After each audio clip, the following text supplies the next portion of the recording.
Bienvenue à tous, soyez bénis de partout où vous êtes, vous à qui l'opportunité a été donnée de suivre cette émission. C'est encore votre sœur Pam. Alors, aujourd'hui, nous allons discuter d'un sujet qui touche la famille chrétienne. La famille chrétienne qui sont spécifiquement les couples chrétiens. Un sujet d'actualité, un sujet aussi sensible que le divorce dans la communauté chrétienne.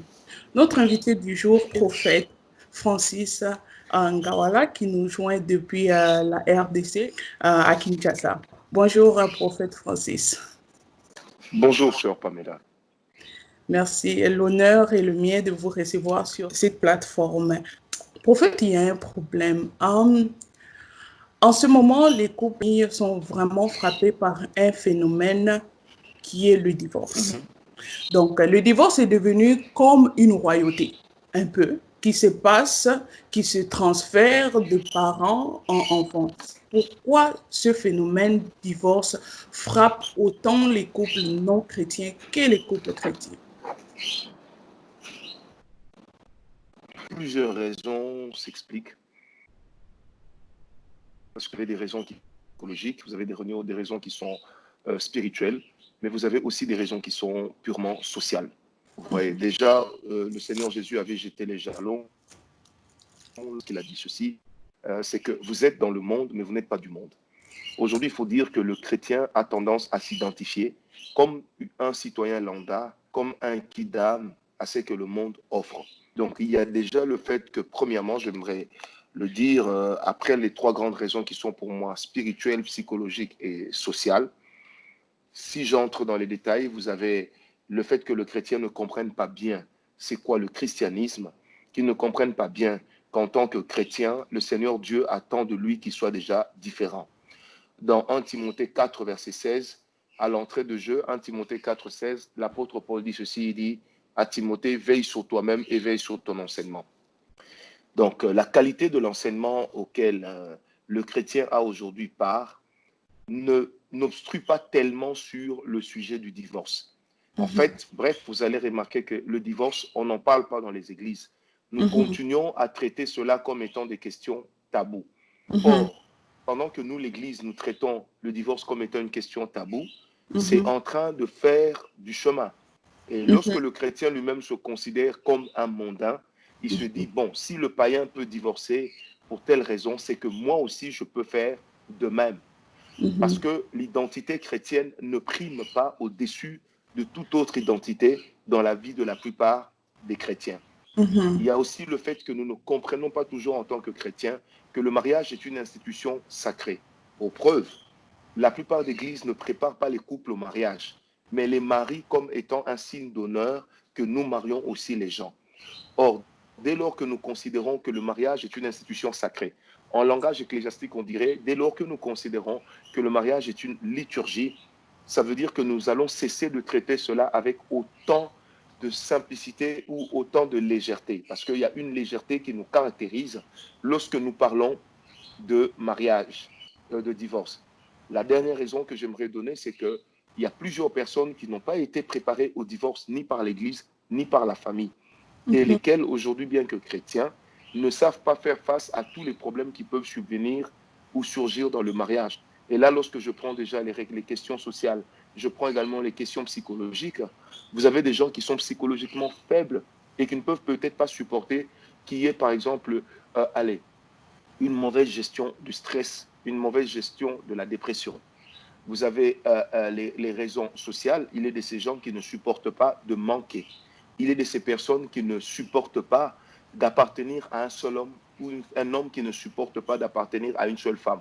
Là aussi, nous tombons toujours dans 1 Timothée 4, verset 16, ça veut dire tout est donc une question d'enseignement, tout est une question de préparation et tout est une question de considération. Amen, amen, amen. Wow. Merci pour ces réponses, vraiment qui couvrent tout, prophète. Mais nous avons remarqué une chose, dans les années antérieures, dans l'Église, vous n'avez pas aussi autant de divorces qu'en autant ici. Parfois même les chrétiens c'était un peu comme une honte, mais aujourd'hui c'est comme à la mode. Mais qu'est-ce qui fait en sorte que le divorce chez les chrétiens est plus pratiqué maintenant qu'il était auparavant? Bon, vous savez, moi, en tant qu'homme d'église, en tant que défenseur d'église, je voudrais déjà dire non. Non, non. Le Mhm, taux du divorce est aujourd'hui élevé au milieu des chrétiens, mais ça ne peut pas rivaliser avec le monde. mhm, N'oublions pas que le chef de l'église, c'est Jésus-Christ. mhm, Et n'oublions pas que dans tous les combats des temps, l'église n'a jamais échoué. Alors, si vous prenez un échantillon de 100 couples chrétiens dans une communauté chrétienne, la même communauté, le taux de divorce, si vraiment nous parlons de divorce au sens où le mariage a été dissous, je ne pense pas qu'il excédera 10%. Mais puisque dans la nature humaine, nous avons plus tendance à considérer le mhm, mal que le bien, le mal, la tâche du mal semble être beaucoup plus répandue que celle du mal du bien à nos propres yeux. Si vous prenez un grand drap blanc, vous prenez un stylo, vous mettez une tâche avec votre stylo et vous dites aux personnes qui sont en face de vous, qu'est-ce que vous voyez? Tout le monde verra la tâche, très peu verra le drap. Or, l'espace occupé par la tâche sera un espace non considérable par rapport à l'espace occupé par la blancheur du drap. Mais pourquoi allons-nous toujours voir la tâche? Parce que l'être humain a tendance à voir la faille plutôt qu'à voir le bien. Donc là, vraiment, j'aimerais que nous puissions nous fixer. Je suis chrétien, je suis serviteur de Dieu. Ça fait 28 ans que je suis converti. Ça fait 23 ans que je prêche l'évangile à temps plein. J'ai vu des couples divorcés, des couples chrétiens divorcés, mais j'aimerais vous garantir, le taux de divorce chez les chrétiens, même en Occident, n'est pas plus élevé que dans le monde ou n'est pas élevé comme chez les mondains. Ça, soyons-en déjà sûrs. Maintenant, quant à savoir pourquoi est-ce qu'aujourd'hui cela est également a pris de l'ampleur, lorsque le sacré perd ça, que les choses sacrées aussi perdent leur place. Premièrement, par rapport aux chrétiens d'antan. Le chrétien d'antan n'avait pas aujourd'hui tout ce que vous appelez comme réseaux sociaux, tout ce que vous appelez comme facilité que le monde lui offre pour pécher. Il y a cette liberté qui s'est transformée en libertinage, qui dit que la vie de ton voisin ne te regarde pas, que ton voisin est libre de faire ce qu'il veut, même s'il est chrétien. Alors que la Bible dit de nous chrétiens, que nous sommes sentinelles les uns des autres. des autres. Or, cet aspect d'être sentinelles les uns des autres, nous ne le considérons plus. Nous venons à l'Église comme des individualités sans avoir la pensée corporative. Conséquence, quand nous avons des problèmes dans nos couples, au milieu des chrétiens, il n'y a pas beaucoup de structures de prise en charge des problèmes conjugaux. Au Mhm, milieu de nos églises, les pasteurs, les anciens, les diacres n'ont pas le temps de prendre en charge des couples. Moi, j'ai vu des églises où les diacres eux-mêmes vivaient déjà dans l'adultère. mhm, Or, l'adultère, c'est peut-être pas un divorce, mais ça peut être l'une des causes du divorce. Et quand le péché bat son plein, eh ben, le sacré perd sa place.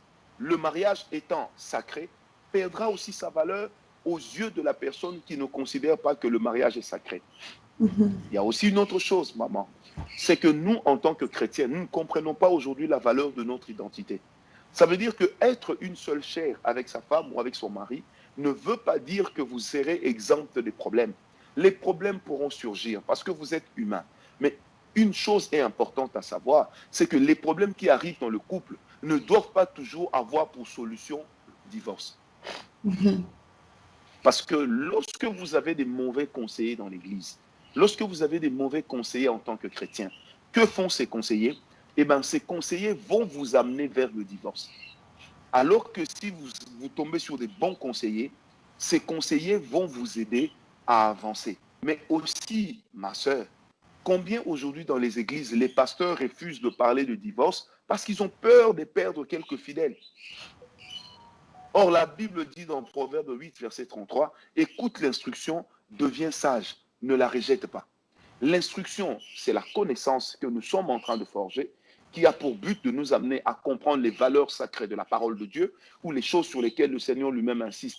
Dès lors que nous comprenons que le mariage n'est pas une institution humaine, c'est une institution divine à laquelle Dieu fait participer un homme et une femme. À partir de ce moment-là, lorsque les deux se mettent ensemble, il y a déjà cette instruction à la base. Je crois que même quand survient un problème dans le mariage, qu'est-ce qui va se passer? Nous allons lutter et nous allons tenir.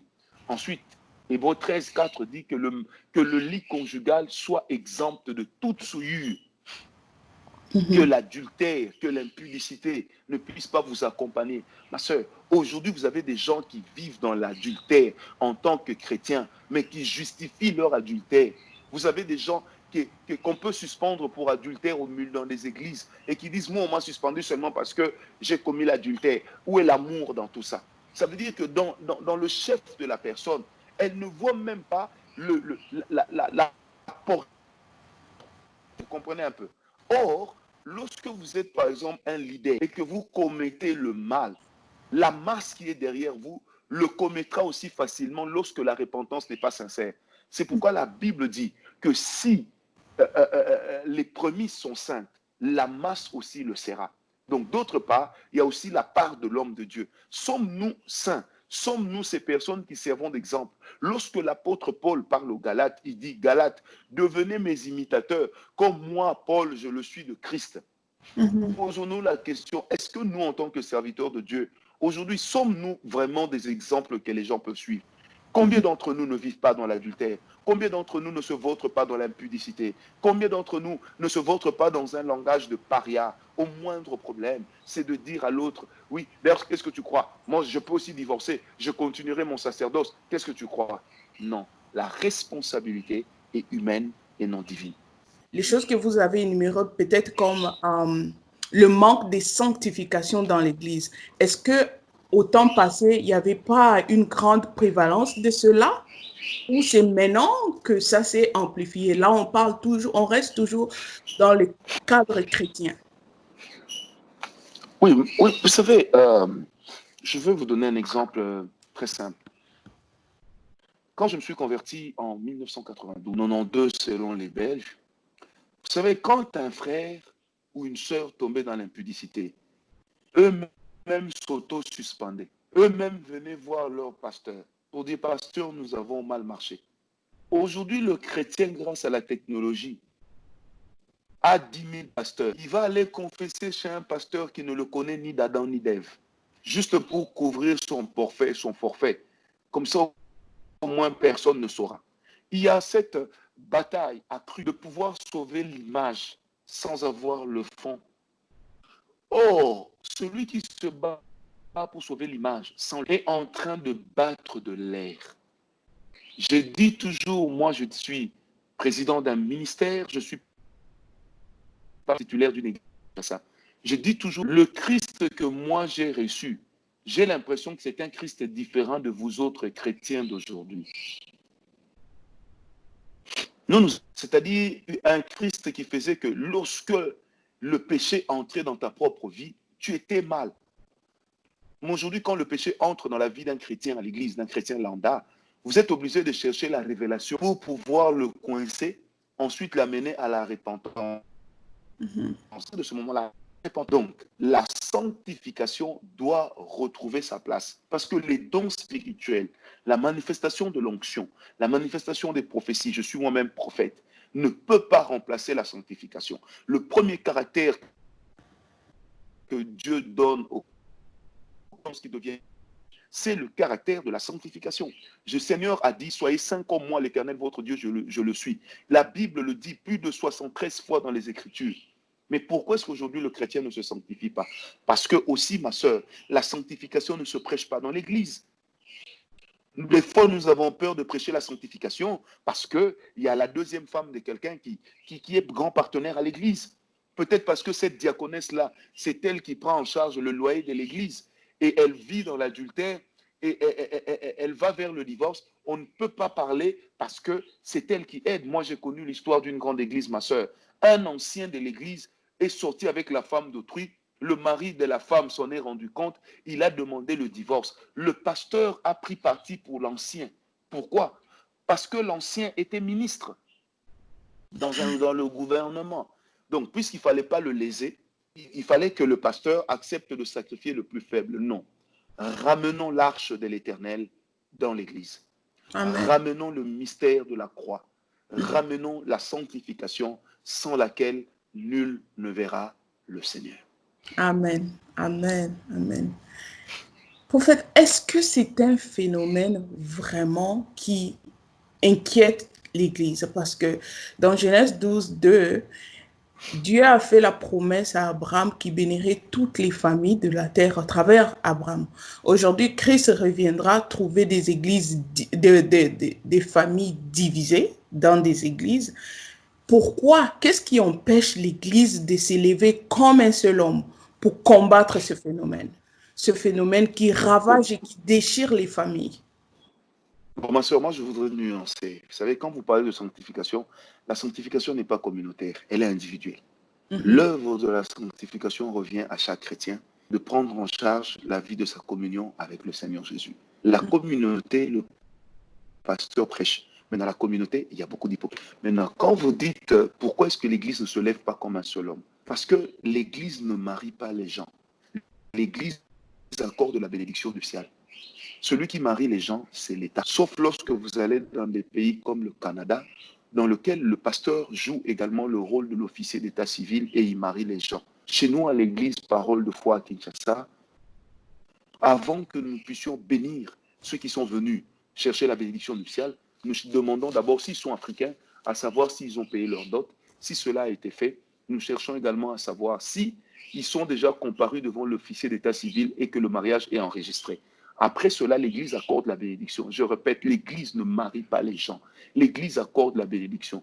Quand au niveau de la famille, on a déjà accepté le divorce, l'Église n'a pas d'autre choix que de se plier. Parce que nous n'allons pas chasser les divorcés de nos églises, mais nous pouvons chasser les divorcés du sacerdoce.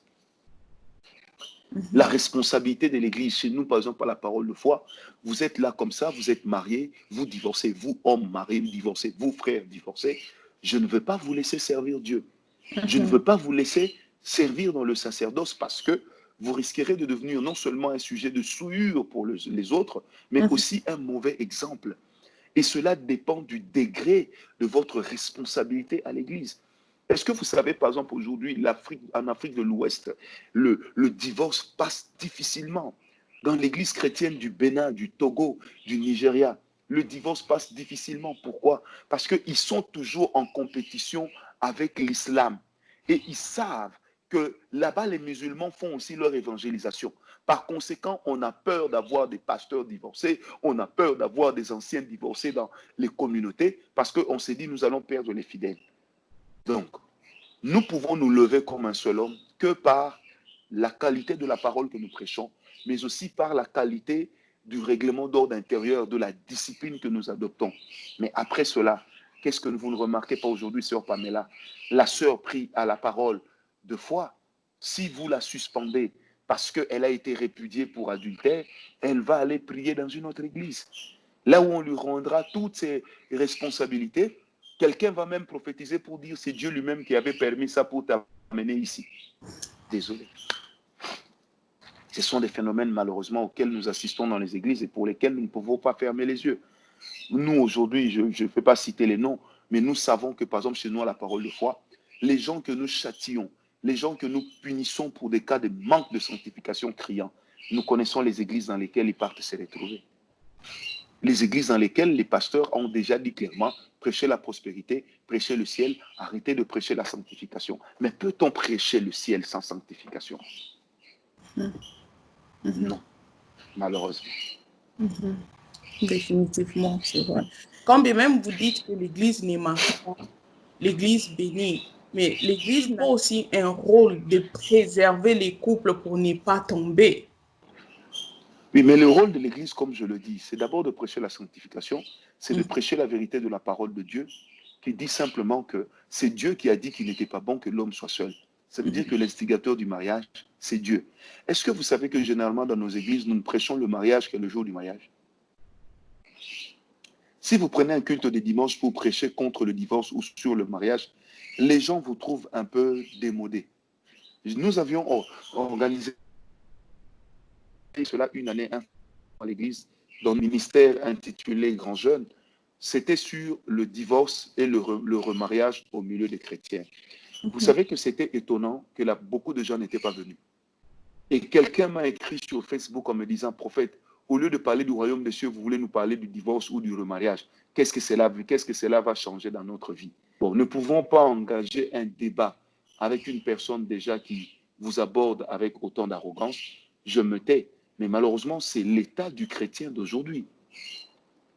Chez nous, par exemple, à l'église, puisque moi, je ne peux pas prendre la responsabilité de toute l'église, je ne suis pas le chef de l'église, c'est Christ le chef de l'église. Mais nous, chez nous, nous prêchons contre le divorce. Nous sommes contre le divorce. Quand vous allez sur mes statuts, sur ma page personnelle Facebook, je suis contre le divorce. Et je le dis toujours, que le divorce est un drame pour la famille. Le divorce est un drame pour la personne qui y entre. Le divorce est un drame pour les enfants qui en sont victimes. Le divorce est un drame. Et j'avais donné un enseignement au mois de novembre de l'année passée qui disait les signes d'une famille en faillite. Lors de cet enseignement que vous trouvez sur YouTube, j'avais dit ceci, l'un des signes d'une famille en faillite, c'est lorsque les parents divorcent parce que les enfants perdent ou manquent de repères. Ça veut dire que nous, en tant qu'Église, en tant qu'individus, nous nous battons pour enseigner contre le divorce. Mais ma sœur, nous n'allons pas imposer cela à tous les pasteurs, malheureusement. Parce que même quand j'interviens sur ce genre de sujet, certains pasteurs peuvent dire, ah, c'est encore Ngawala, il exagère. D'autres personnes peuvent dire, oui, mais pour qui lui se prend? Vous allez même trouver des pasteurs qui diront, hey, on va voir si lui aussi son mariage va tenir toute la vie. Au point que moi, j'ai déjà été victime d'une médisance qui disait dans la ville que le prophète est divorcé, le prophète s'est remarié, le prophète est ceci. Mais ça venait de qui? Des chrétiens. Et quand on a suivi, on s'est rendu compte que ce sont des gens qui voulaient légitimer ce qu'ils font. Or, pour légitimer ce qu'ils font, il faut faire croire à tout le monde que nous sommes tous dans la même barque. Non. Nous croyons à la sanctification. Nous croyons au sacerdoce. Nous croyons au mariage comme étant une liturgie, comme étant quelque chose de sacré. Et nous allons le prêcher jusqu'à ce que Christ va revenir ou jusqu'à ce que la mort nous prendra. Amen, amen, prophète, amen. Prophète, le retour de Jésus est imminent. Il est d'ailleurs plus proche de nous qu'il était auparavant. Pensez-vous que les chrétiens qui ont de la difficulté à conserver leur mariage éprouveront aussi de la difficulté à se préparer pour les noces de l'agneau? Les noces de l'agneau n'ont rien à voir avec le mariage terrestre. Hein. Non, ça n'a rien à voir. La responsabilité de la sanctification est individuelle. Alors les chrétiens qui ont du mal à préserver leur mariage, nous n'en connaissons pas toujours les raisons. Que direz-vous d'une femme qui est battue chaque jour par un homme jusqu'à saigner? Cette femme est plus proche de la mort qu'autre chose. Vous comprenez? Je ne donne pas ici des exceptions au divorce, mais je dis simplement que sanctifions-nous, considérons la parole de Dieu mutuellement, ça nous empêchera certaines choses. Parce qu'après, le divorce devient une grande distraction. Quand vous êtes divorcé, là, après, quand vous ressentez, vous éprouvez des besoins sexuels, comment vous allez les satisfaire?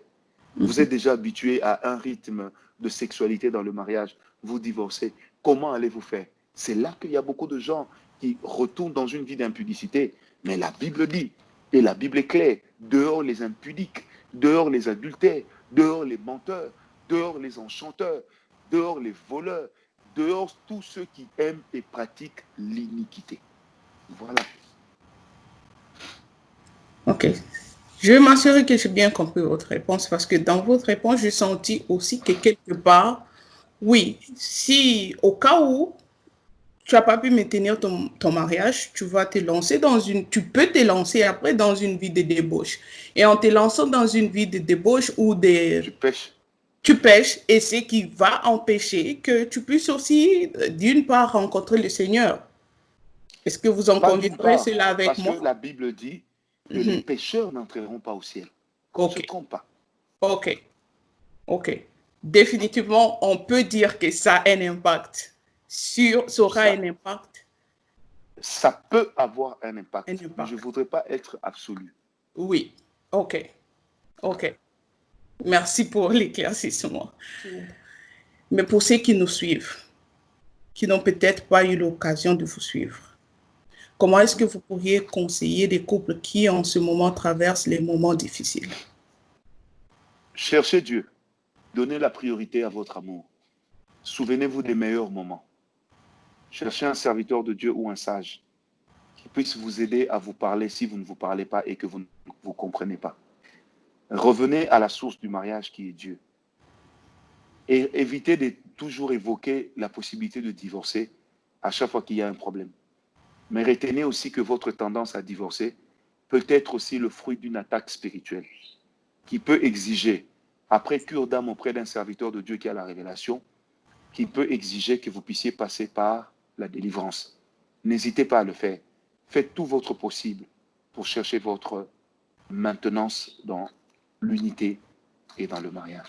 Cela reste toujours possible. Le divorce ne peut pas être une fatalité au milieu des enfants de Dieu.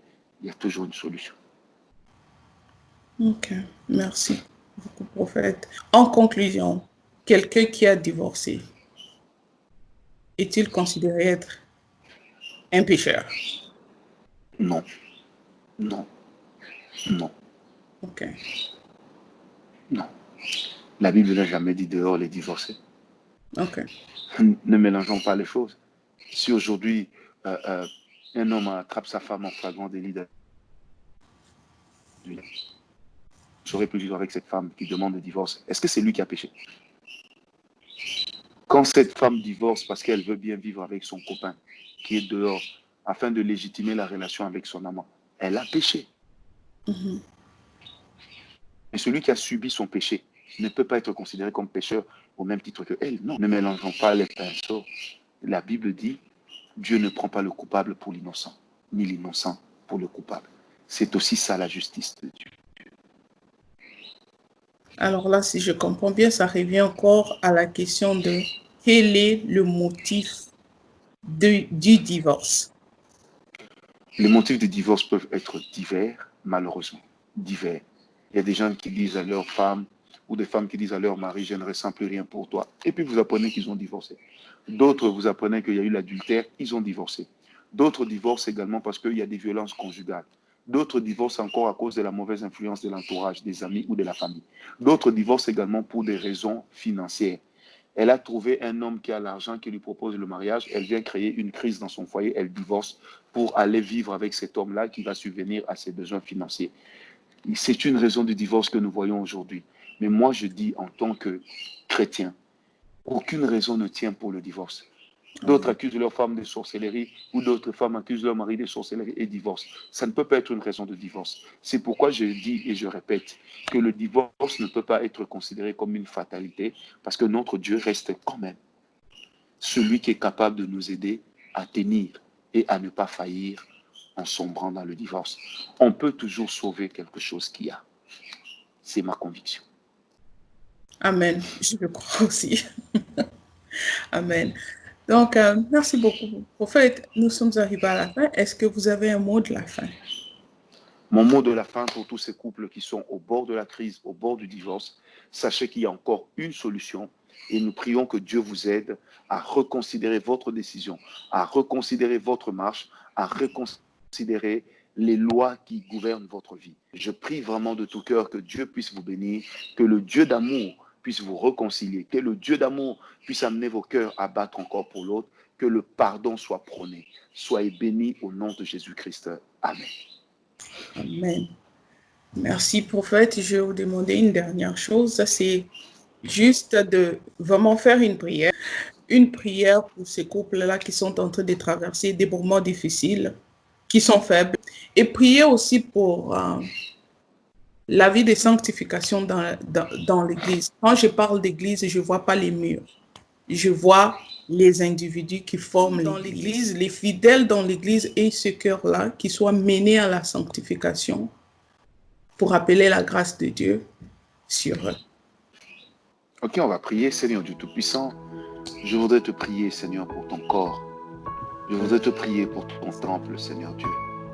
La Bible nous traite individuellement comme. Je prie que tu nous aides éternellement, Dieu, nous en tant qu'Église, à nous sanctifier. Que les valeurs de la sanctification soient connues et prêchées aujourd'hui. Que le message de la sanctification ne soit pas comme le message de la honte ou comme le message de la vieille école, mais que le message de la sanctification soit de nouveau considéré d'actualité dans l'Église. Aide les chrétiens, Seigneur, à aller de l'avant. Aide les chrétiens, Seigneur Dieu, à marcher dans la crainte de ton nom. Tous ces couples qui sont au bord de la crise, au bord des nerfs, au bord de la séparation. Père, ma prière est que tu les réconcilies. Éternel, je t'ai ainsi prié avec le Saint-Esprit. Merci de faire grâce par ton nom. Merci de faire grâce à cause de ton nom qui est élevé au milieu de nous et à cause de ta parole qui est reconnue comme étant l'autorité suprême de nos vies. Avec le Saint-Esprit, je t'ai prié au nom de Jésus-Christ. Amen. Amen. Que Dieu vous bénisse. Merci abondamment. Merci à vous. Que le Seigneur vous bénisse abondamment. Et à tous ceux qui nous regardent, que le Seigneur vous bénisse en excès.